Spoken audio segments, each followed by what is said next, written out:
सगळ्यांना शुभ सकाळ. श्री स्वामी समर्थ. तर माझ्या छोट्याशा मिनी ब्लॉगमध्ये तुमचं स्वागत आहे. तर आज मी पहिल्यांदाच मिनी ब्लॉग करते. बघा तुम्हाला आवडतोय का? आवडत असेल तर मला नक्की कमेंटमध्ये सांगा. छान देवपूजा झाली. मग गणेश बोलला की मला पोहे खायचे आहेत, भूक लागलेली. मग त्याला छान असे कांदा मिरची, जिरी, मोहरी, कढीपत्त्याची फोडणी घालून छान असे पोहे करून दिले. हे बघा, त्याला कोथिंबीर आवडत नाही, मग कोथिंबीर नाही घातली. छान आमच्या झाडाचा हा ताजा कढीपत्ता आहे. मग त्याला दिले असे छानपैकी पोहे करून. आत्याने छान झाडाचा लिंबू आणलेला आहे आणि नंतर पोहे करून दिल्यावर मी घेतल्या भाकरी बनवून. छान अशा अंड्याची भाजीचा बेत होता आज. मग अंडी उकडून आत्याकडे दिली होती सालं काढायला आणि मी घेतली मस्त अशी भाकरी करून, चपात्या करून. मग काय, आत्याने खूप दिवसांनी अशी आमची देवाची परडी आहे ती घेतलेली आहे गाईच्या शेणाने छान अशी सारून.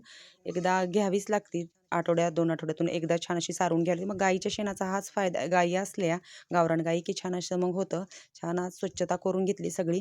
आणि मग आत्यांचं काय थोडंसं सडा मारायचं काम चालू होतं. कोंबड्या बघा बिचाऱ्या सोडताच येत नाहीत, आतमध्येच कोंडून ठेवल्यात कुत्रीमुळं.